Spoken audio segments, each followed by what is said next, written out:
안녕하세요. 이야기 들려주는 풍류야화입니다. 항상 건강하시고 좋은 일만 가득하시길 기원합니다. 여러분, 혹시 억울하게 쫓겨났다가 다시 돌아온 사람의 이야기를 들어보신 적이 있으신가요? 경상도 안동 근처의 한 양반가에서 태어난 도윤이라는 아이가 있었습니다. 14살 때까지만 해도 아버지의 사랑을 듬뿍 받으며 자라던 평범한 양반가 도령이었죠. 하지만 아버지가 돌아가시고 계모가 들어온 뒤로 인생은 완전히 뒤바뀌었습니다. 그날도 평소와 다름없는 제사날이었습니다. 도윤은 아버지의 유품을 정리하려고 사랑방에 들어갔다가 계모와 청지기에게 도둑으로 몰려 집에서 쫓겨났습니다. 이 아이는 우리 집 자식이 아니다. 관노의 자식이다. 라는 말도 안 되는 누명을 쓰고 말이죠. 맨발로 쫓겨나 산속을 헤매던 도윤은 죽을 고비를 넘기고 신비한 노파를 만나게 됩니다. 그 노파는 도윤에게 3가지 이상한 금기를 알려주었는데 바로 그 금기가 운명을 완전히 바꿔놓을 줄은 꿈에도 몰랐습니다. 오늘은 억울하게 쫓겨난 한 아이가 어떻게 정당한 방법으로 자신의 자리를 되찾고 나아가 진정한 가문의 어른이 되었는지 그 놀라운 이야기를 들려드리려고 합니다. 이 이야기를 끝까지 들으시면 아무리 억울한 일을 당해도 포기하지 않고 정의롭게 맞서는 방법 그리고 복수보다 더 큰 승리를 얻는 지혜를 발견하실 수 있을 겁니다. 혹시 여러분도 억울한 일을 겪어보신 적이 있으신가요? 그렇다면 오늘 이야기가 큰 위로와 희망이 되실 겁니다. 경상도 안동 근처 청송골이라 불리는 마을의 대대로 이어져 내려온 김씨 가문이 있었습니다. 그 집안의 종손 김진사는 학식이 뛰어난 선비로 과거에 급제했으나 벼슬길에 나아가지 않고 고향에 머물며 후학을 가르치던 분이었습니다. 그는 부인 송씨와 함께 행복한 가정을 꾸렸으나 아들 도윤이가 5살 되던 해 송씨 부인은 갑작스러운 열병으로 세상을 떠나고 말았습니다. 아버지, 어머니는 어디 가셨어요? 김진사는 하늘을 가리키며 눈물을 감추었습니다. 어머니는 저 하늘나라에 계시단다. 이제 도윤이와 아버지는 서로를 의지해야 한단다. 그렇게 김진사는 5해 동안 혼자서 도윤이를 키웠습니다. 낮에는 서당에서 아이들을 가르치고 밤에는 도윤이에게 글을 가르쳤죠. 마을 사람들은 모두 김진사를 존경했고 주변 양반들은 그를 문중의 어른으로 모셨습니다. 그러나 집안일을 돌볼 사람이 없어 불편했고 무엇보다 도윤이에게 어머니의 품이 필요하다고 생각한 김진사는 도윤이가 10살이 되던 해 재혼을 결심했습니다. 새로 들어온 계모 연씨는 30 초반의 여인으로 첫 남편을 여의고 혼자 지내던 중이었습니다. 얼굴이 고왔고 말씨가 곱다 하여 주변에서 모두 칭찬했지만 그 내면에는 탐욕이 도사리고 있었습니다. 도윤아, 이리 와서 어머님께 인사드려라. 아버지의 말씀에 도윤이는 조심스럽게 연씨에게 다가가 공손히 절을 올렸습니다. 새어머님, 앞으로 잘 부탁드립니다. 연씨는 미소를 지으며 도윤이의 머리를 쓰다듬었지만 그 눈빛은 얼음처럼 차가웠습니다. 도윤이는 본능적으로 몸을 움츠렸지만 아버지를 위해 내색하지 않았습니다. 처음 석 달은 평화로웠습니다. 연씨는 김진사 앞에서는 항상 도윤이에게 다정했고 집안일도 야무지게 처리했습니다. 김진사는 이제야 마음 편히 학문에 정진할 수 있다며 기뻐했습니다. 하지만 차츰 연씨의 본 모습이 드러나기 시작했습니다. 김진사가 없을 때면 도윤이에게 갖은 심부름을 시켰고 작은 실수에도 호되게 꾸짖었습니다. 때로는 식사를 제대로 주지 않기도 했죠. 도윤아, 아버지께 절대 말하지 마라.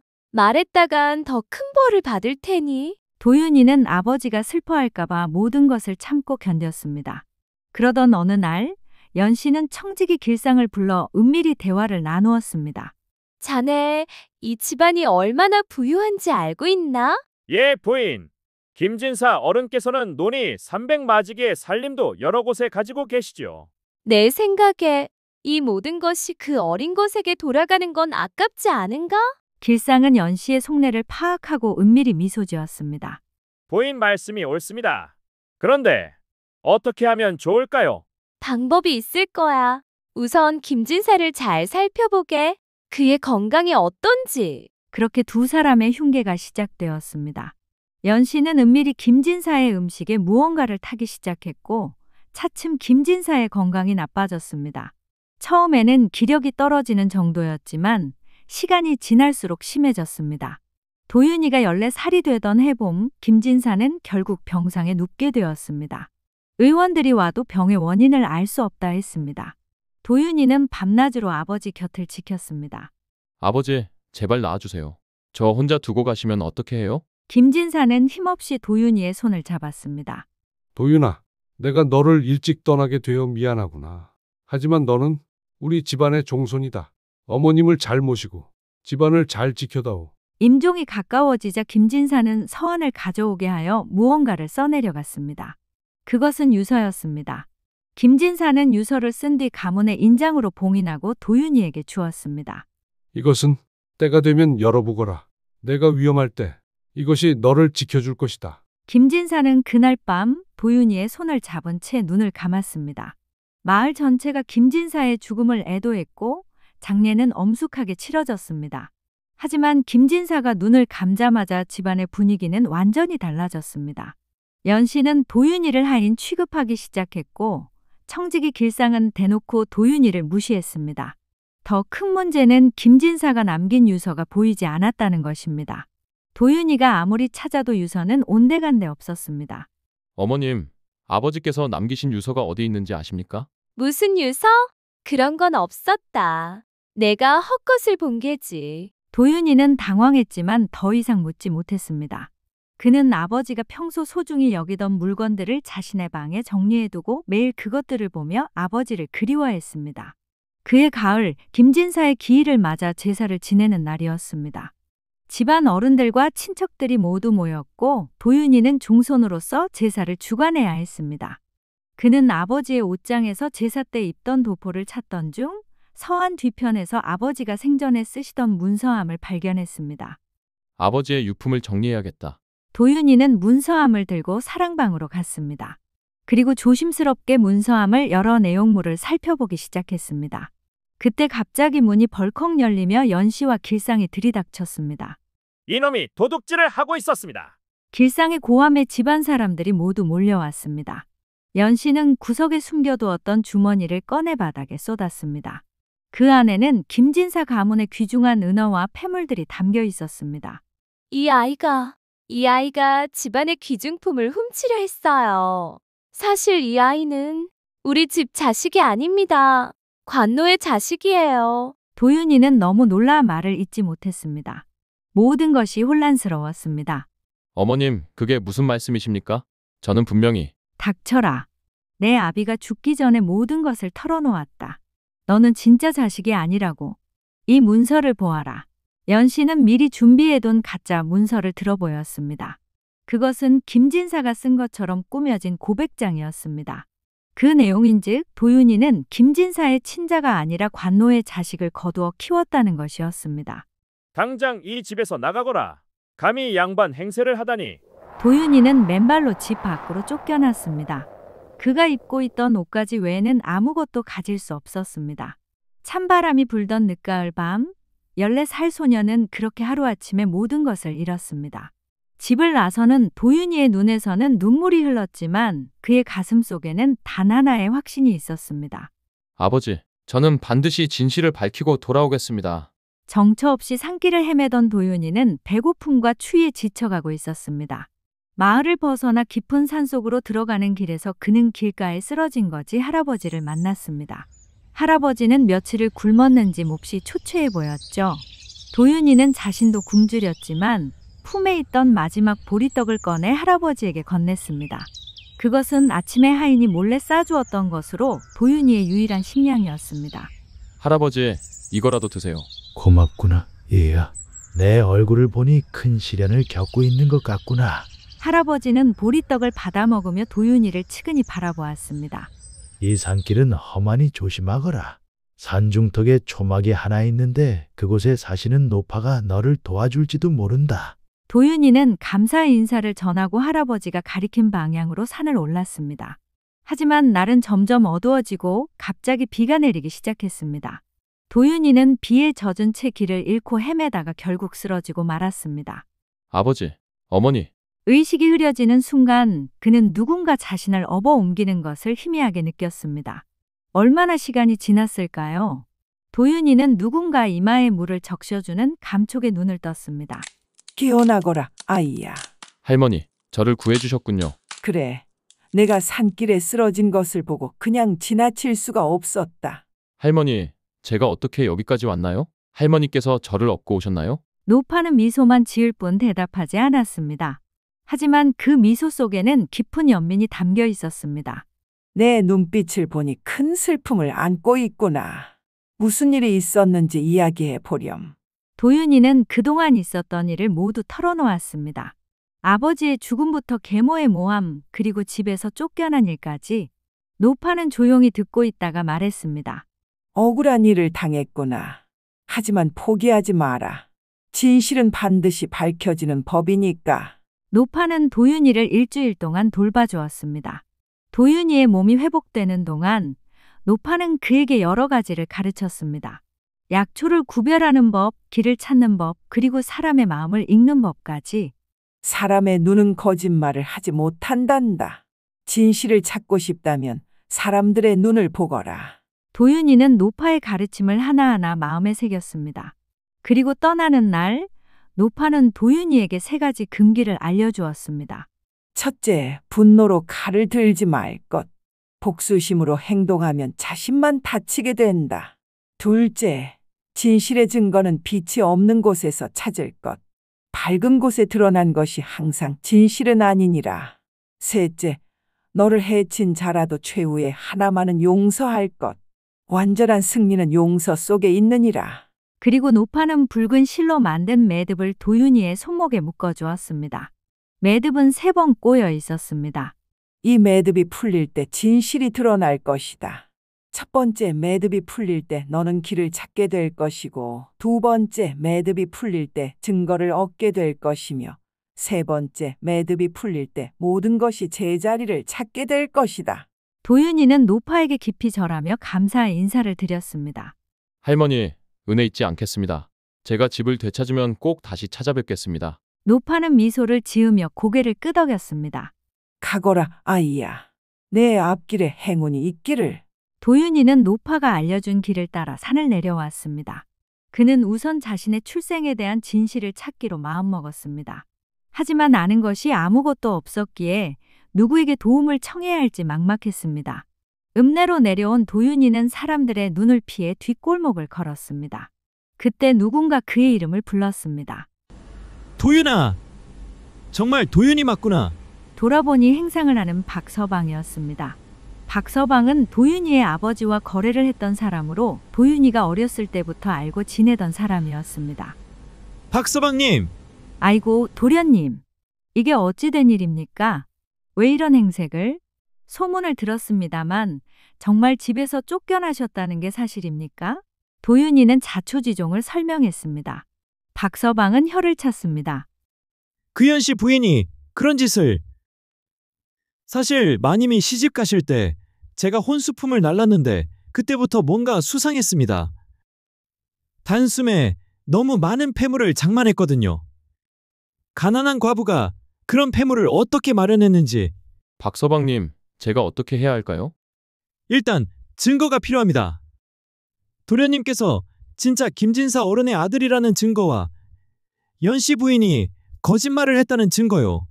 하지만 어디서 그런 증거를 찾을 수 있을까요? 관아에 가보는 게 어떨까요? 호적에는 분명 도련님의 출생이 기록되어 있을 테고 혹시 김진사 어른께서 남기신 문서가 있을지도 모릅니다. 박서방의 도움으로 도윤이는 관아의 서리를 만날 수 있었습니다.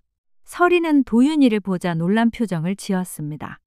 도련님, 사실 김진사 어르신께서 돌아가시기 전에 유서를 남기셨다는 소문이 있었습니다. 하지만 그 유서가 어디 있는지는... 도윤이의 가슴이 뛰기 시작했습니다. 유서가 있다면 모든 진실이 밝혀질 수 있을 것입니다. 그 유서는 관아에도 없나요? 아니요, 어르신께서 직접 보관하셨다고 합니다. 아마 댁내 어딘가에 있을 겁니다. 도윤이는 생각에 잠겼습니다. 노파의 말이 떠올랐습니다. 진실의 증거는 빛이 없는 곳에서 찾을 것. 빛이 없는 곳. 그것은 어디를 의미하는 걸까요? 서리님, 혹시 제 호적은 볼 수 있을까요? 서리는 호적대장을 찾아 펼쳤습니다. 거기에는 분명히 도윤이가 김진사와 첩부인 송씨 사이에서 태어났다고 기록되어 있었습니다. 이것은 공식 기록입니다. 하지만 연 씨 부인이 가지고 있다는 문서와 대조해 봐야 확실할 겁니다. 도윤이는 호적 내용을 기억에 새기고 서리에게 감사한 인사를 전했습니다. 도윤이는 그날 박서방의 집에서 하룻밤을 묵었습니다. 밤새 생각한 끝에 그는 집으로 돌아가 유서를 찾기로 결심했습니다. 그날 밤 도윤이는 몰래 집으로 잠입했습니다. 집안 사람들이 모두 잠든 후 그는 담을 넘어 사당으로 향했습니다.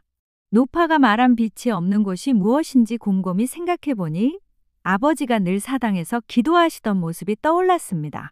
특히 아버지는 중요한 결정을 내릴 때면 항상 사당에서 조상님께 여쭙곤 했었죠. 사당 안은 칠흑같이 어두웠습니다. 도윤이는 불을 밝히지 않고 더듬더듬 벽을 만지며 무언가를 찾기 시작했습니다. 아버지가 자주 서 있던 자리, 그곳에서 무언가를 하시던 기억이 났습니다. 그때 벽의 한 부분이 들어가는 것을 느꼈습니다. 숨겨진 서랍이었죠. 도윤이는 조심스럽게 서랍을 열었습니다.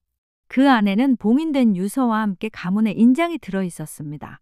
아버지, 도윤이의 눈에서 눈물이 흘렀습니다. 그는 유서를 품에 안고 사당을 나오려는 순간 뒤에서 발소리가 들렸습니다. 거기 누구냐? 길상이었습니다. 그는 횃불을 들고 사당 주변을 살피고 있었습니다. 도둑이야! 도윤이는 유서를 품에 안고 도망치기 시작했습니다. 길상은 하인들을 불러 도윤이를 쫓았습니다. 도둑놈이 또 들었다! 잡아라! 도윤이가 담을 넘어 도망치려는 순간 누군가 그의 팔을 잡았습니다. 놀랍게도 그것은 보리떡을 나눠줬던 거지 할아버지였습니다. 이쪽으로 와라, 얘야. 할아버지는 도윤이를 데리고 재빨리 숨었습니다. 그들은 길상과 하인들이 지나갈 때까지 숨죽이고 있었습니다. 추격자들이 지나간 후 할아버지는 말했습니다.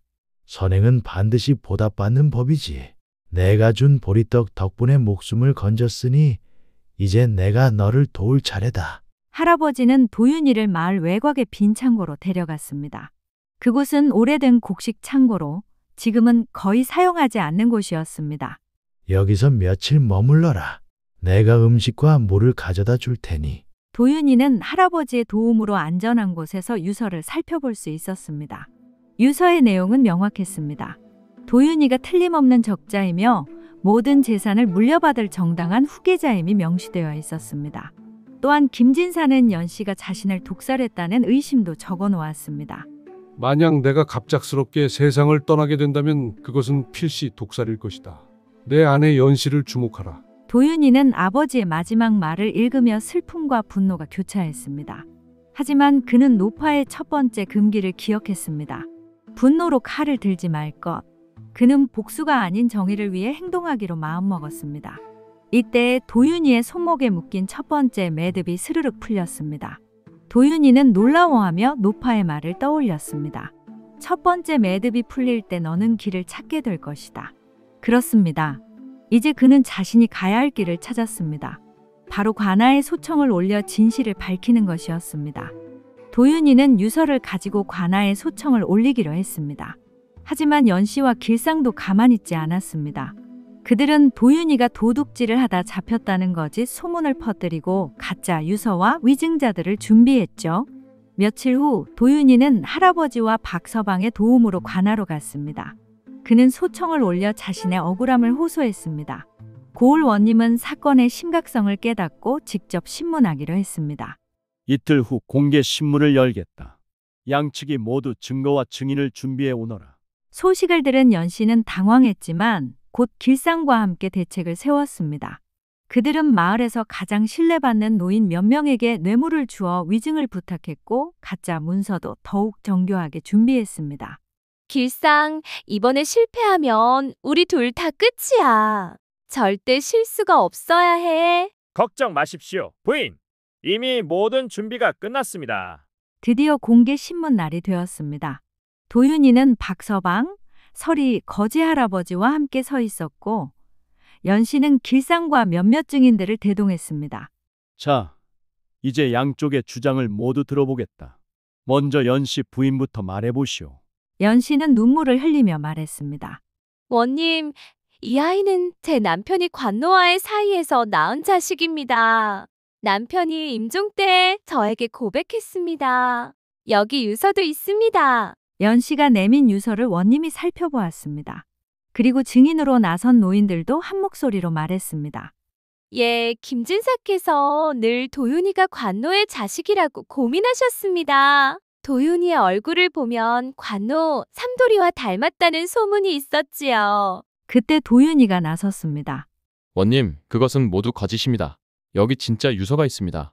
아버지께서 직접 쓰시고 가문의 인장으로 봉인하신 것입니다. 도윤이가 내민 유서를 보고 원님은 고개를 갸웃거렸습니다.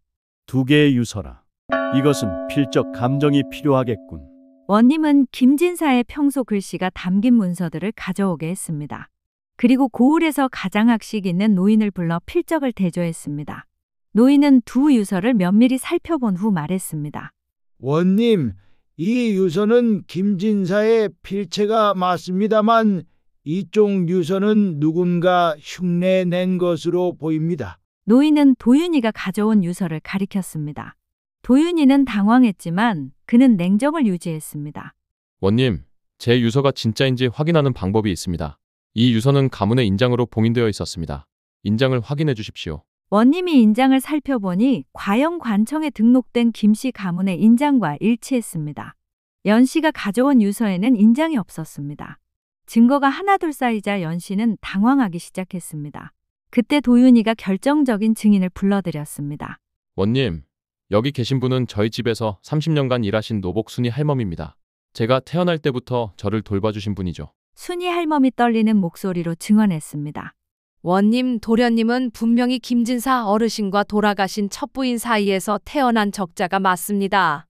제가 산파를 모시러 갔었고 탯줄도 제가 직접 묻었습니다. 그리고 연씨 부인이 김진사 어르신의 음식에 뭔가를 타는 것을 본 적이 있습니다. 이 말에 관아가 술렁거렸습니다. 그것이 사실이라면 왜 지금까지 말하지 않았소? 두려웠습니다. 원님, 연씨 부인이 저를 죽이겠다고 협박했습니다. 이어서 도윤이의 아버지와 가까웠던 향교 훈장님도 증언했습니다. 김진사가 도윤이를 데리고 향교에 올 때마다 이 아이가 우리 집안의 미래라고 자랑하곤 했소. 어찌 남의 자식을 그리 아끼겠소? 증언이 이어지자 연씨의 얼굴이 창백해졌습니다. 그녀는 마지막 수단으로 길상에게 모든 책임을 돌리려 했습니다. 원님, 사실 이 모든 것은 청지기 길상이 꾸민 일입니다. 저는 그저 속았을 뿐입니다. 길상이 펄쩍 뛰며 반박했습니다. 아니, 부인께서 먼저 제안하신 일 아닙니까? 도련님을 내쫓으면 재산을 나눠 갖자고. 두 사람이 서로를 물고 늘어지는 모습을 보며 원님은 사태를 파악했습니다. 그만. 이제 진실이 밝혀진 것 같구나. 원님은 잠시 생각에 잠겼다가 판결을 내렸습니다. 도윤은 김진사의 적자가 분명하다. 따라서 모든 재산과 가문의 종손 지위를 회복하라. 연씨와 길상은 거짓 증언과 문서 위조죄로 처벌하겠다. 더불어 김진사의 독살 혐의에 대해서는 추가 조사가 필요하다. 그때 도윤이의 손목에 있던 두 번째 매듭이 풀렸습니다. 노파의 예언대로 증거를 얻게 된 것입니다. 원님, 제가 한 말씀 드려도 되겠습니까? 그래, 말해보거라. 청지기 길상은 법대로 처벌받아야 하겠지만 계모 연씨는 제발 목숨만은 살려주십시오. 비록 저를 내쫓으셨지만 아버지의 부인이셨던 분입니다. 재판장이 술렁거렸습니다. 원님도 놀란 표정을 지었죠. 내가 용서하겠다는 것이냐? 완전히 용서할 수는 없습니다. 하지만 집안의 별채의 거처를 마련해드리고 1년치 쌀과 땔감은 대어드리겠습니다. 그 후로는 스스로 살아가시도록. 도윤이의 말에 마지막 매듭이 풀렸습니다. 노파의 세 가지 금기를 모두 지킨 것입니다. 분노로 칼을 들지 않았고 빛이 없는 곳에서 증거를 찾았으며 자신을 해친 자를 하나만이라도 용서했습니다. 연씨는 그 말을 듣고 무릎을 꿇었습니다. 처음으로 진심 어린 눈물을 흘렸죠. 도련님, 제가 큰 죄를 지었습니다. 남편을 독살하고 도련님을 내쫓고 용서해 주셔서 감사합니다. 연씨의 자백에 모두가 충격을 받았습니다. 원님은 도윤이의 관대함에 감탄하며 그의 뜻을 받아들였습니다. 길상은 유배를 가게 되었고 연씨는 별채에서 조용히 살게 되었습니다. 재판이 끝난 후 도윤이는 집으로 돌아왔습니다. 문중 어른들과 집안 사람들이 모두 나와 그를 맞이했습니다. 도련님, 정말 죄송했습니다. 저희가 진실을 제대로 살피지 못했습니다. 도윤이는 그들을 탓하지 않았습니다. 오히려 그동안 집안을 지켜준 것에 감사를 표했죠. 모두들 어려운 시간을 보내셨을 겁니다. 이제 함께 가문을 다시 일으켜 세워요. 며칠 후 도윤이는 산속의 그 초막을 다시 찾았습니다. 노파에게 감사 인사를 드리기 위해서였죠. 하지만 초막은 텅 비어 있었고 다만 작은 쪽지 하나만 남아 있었습니다. 착한 아이야. 내가 3가지 금기를 모두 지켰구나. 이제 너는 진정한 어른이 되었다. 도윤이는 조용히 절을 올렸습니다. 할머니, 덕분에 제가 여기까지 올 수 있었습니다. 감사합니다. 바람이 불어와 쪽지가 날아가고 도윤이는 문득 깨달았습니다. 그 노파는 평범한 사람이 아니었다는 것을, 어쩌면 산신령이거나 혹은 돌아가신 친할머니의 혼령이었을지도 모릅니다. 집으로 돌아온 도윤이는 첫 번째 일로 아버지의 제사를 정성껏 모셨습니다. 그리고 두 번째로 한 일은 고을의 가난한 아이들을 위한 서당을 여는 것이었습니다. 배움의 기회는 누구에게나 평등해야 합니다. 도윤이는 또 한 거지 할아버지를 찾아가 집안의 곡식 창고 관리를 맡겼습니다. 할아버지, 이제 다시는 굶주리지 마세요. 그리고 배고픈 사람들에게 곡식을 나눠주는 일을 도와주세요. 할아버지는 감격해하며 그 일을 기꺼이 맡았습니다. 도련님, 보리떡 한 조각의 은혜를 이렇게 크게 갚아주시다니. 아닙니다. 할아버지께서 제 목숨을 구해주셨잖아요. 제가 더 감사드려야 합니다. 시간이 흘러 도윤이가 18살이 되었을 때 이후 고을의 명망 있는 선비 집안에서 혼담이 들어왔습니다. 상대는 박씨 가문의 딸 서연이었죠. 서연은 글을 읽고 시를 짓는 것을 좋아하는 총명한 아가씨였습니다. 도련님은 어려운 시련을 겪으셨다고 들었습니다. 그런데도 원망하는 마음 없이 선행을 베푸신다니 정말 존경스럽습니다. 아닙니다. 저는 그저 받은 은혜를 갚고 있을 뿐입니다. 서연의 눈빛에는 깊은 연민과 사랑이 담겨 있었습니다. 사실 때로는 두렵습니다. 제가 과연 이 큰 가문을 잘 이끌 수 있을지. 도련님은 이미 많은 시련을 이겨내셨잖아요. 앞으로도 잘 아실 거예요. 그리고 제가 곁에서 돕겠습니다. 서연의 말에 도윤이는 처음으로 미소를 지었습니다. 그동안의 시련 속에서 잊고 있던 따뜻한 감정이 다시 피어났습니다. 두 사람은 곧 혼인을 올렸습니다. 서연은 도윤이의 든든한 내조자가 되었고 특히 서당 운영에 큰 도움을 주었죠. 그녀는 여자아이들에게도 글을 가르치고 싶다고 했습니다. 서방님, 제가 아이들에게 천자문을 가르쳐도 될까요? 여자아이들도 글을 배우고 싶어 합니다. 물론이죠. 부인의 뜻이라면 저도 기쁘게 돕겠습니다. 도윤이는 서연의 손을 꼭 잡았습니다. 그녀의 따뜻한 미소는 도윤이의 마음속 상처를 치유해 주었습니다. 부인, 당신을 만난 것이 제 인생 최고의 축복입니다. 저도 서방님을 만나 정말 행복해요. 앞으로 우리 함께 많은 아이들에게 배움의 기회를 주고 어려운 이웃을 도우며 살아요. 도윤이와 서연은 함께 서당을 운영하며 많은 아이들을 가르쳤습니다. 그들 중에는 훗날 과거에 급제하여 큰 벼슬을 하는 이들도 있었죠. 어느 날 연씨가 병이 들었다는 소식이 들려왔습니다. 도윤이는 직접 의원을 모셔와 치료를 받게 했습니다. 연씨는 도윤이의 손을 잡고 말했습니다. 도련님, 아니, 이제는 대감님이라 불러야겠군요. 제가 그때 큰 잘못을 저질렀습니다. 용서해 주셔서 정말 감사합니다. 과거는 과거일 뿐입니다. 편안히 쉬세요. 연씨는 그 후로도 몇 년을 더 살다가 편안히 눈을 감았습니다. 도윤이는 그녀를 정중히 장사 지냈습니다. 세월이 흘러 도윤이와 서연 사이에는 3자녀가 태어났습니다. 큰아들 현수, 둘째 딸 혜원, 막내 아들 준호까지 3아이 모두 부모의 가르침 아래 바르게 자랐습니다. 도윤이가 40이 되었을 때 그는 이미 고을에서 가장 존경받는 인물이 되어 있었습니다. 그의 서당은 전국에서 가장 훌륭한 학당으로 알려졌고 그가 베푸는 선행은 먼 지역까지 소문이 났습니다. 여보, 하늘은 스스로 돕는 자를 돕는다더니 정말 그런 것 같아요. 서연이 어느 날 밤 도윤이에게 말했습니다. 도윤이는 부드럽게 그녀의 손을 잡았습니다. 아니요. 하늘은 당신 같은 천사를 보내 저를 돕게 했습니다. 두 사람은 서로를 바라보며 미소 지었습니다. 그들의 사랑은 세월이 흘러도 변함없이 깊어만 갔습니다. 어느 봄날 도윤이는 서연과 함께 뒷산에 올랐습니다.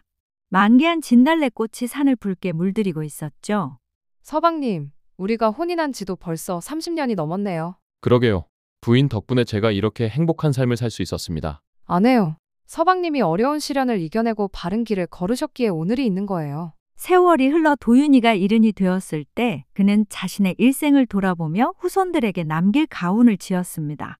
선행은 씨앗과 같아서 언젠가는 반드시 열매를 맺는다. 진실은 구름에 가려질 수는 있어도 영원히 숨을 수는 없다. 용서는 복수보다 더 큰 승리를 가져다 준다. 이 가훈은 김씨 가문의 대대로 전해져 내려갔습니다. 도윤이가 85이 되던 해봄, 그는 평소와 다름없이 서당에서 아이들을 가르치다가 갑자기 쓰러졌습니다. 할아버지. 아이들이 놀라서 달려들었지만 도윤이는 평화로운 얼굴로 미소를 지었습니다. 괜찮다. 이제 갈 때가 된 것 같구나. 급히 달려온 가족들에게 도윤이는 마지막 말을 남겼습니다. 내가 평생 지켜온 것은 단 하나다. 받은 은혜는 갚고 베푼 것은 잊어라. 그것이 사람의 도리다. 그리고 도윤이는 서연의 손을 꼭 잡은 채 조용히 눈을 감았습니다. 마치 잠든 것처럼 평화로운 얼굴이었죠. 그가 도왔던 수많은 사람들이 눈물을 흘리며 그의 죽음을 애도했습니다. 도윤이가 묻힌 곳에는 매년 봄이면 진달래꽃이 유난히 붉게 피어났습니다. 사람들은 그것을 보며 도윤이의 따뜻한 마음을 떠올렸죠. 김도윤은 억울한 누명을 쓰고 쫓겨났으나 원망하지 않았고 진실로서 자신을 증명했으며 용서로서 진정한 승리를 거두었다. 그의 삶은 하늘은 스스로 돕는 자를 돕는다는 진리를 보여주는 산증거였다. 이렇게 계모에게 쫓겨난 한 소년의 이야기는 끝이 났습니다. 하지만 그가 남긴 가르침과 선행의 씨앗은 오늘날까지도 많은 이들의 가슴속에 살아 숨쉬고 있습니다. 오늘 도윤이의 이야기를 통해 우리는 억울한 일을 당했을 때 원망이 아닌 지혜와 용서로 더 큰 승리를 얻는 삶의 지혜를 배웠습니다. 여러분의 삶에서도 때로는 도윤이처럼 예상치 못한 시련이 찾아올 수 있습니다. 그럴 때마다 오늘 이야기를 기억해 보세요. 보리떡 한 조각을 나누는 작은 선행이 나중에 큰 도움으로 돌아오듯 여러분의 작은 친절도 언젠가 소중한 인연으로 이어질 수 있습니다. 이번 주에는 여러분도 누군가에게 작은 친절 하나를 베풀어 보시면 어떨까요? 예상치 못한 기쁨이 여러분에게 찾아올지도 모릅니다. 심은 대로 거둔다는 말은 단순한 속담이 아니라 삶의 진리입니다. 여러분이 심는 선행의 씨앗은 반드시 아름다운 열매로 돌아올 것입니다. 오늘 이야기가 마음에 와닿으셨다면 구독과 좋아요 부탁드립니다. 다음 주도 감동적인 이야기로 여러분을 찾아뵙겠습니다. 시청해주셔서 감사하고 다음에 또 만나요. 여러분의 하루하루가 도윤이처럼 지혜롭고 따뜻한 순간들로 가득하길 바랍니다.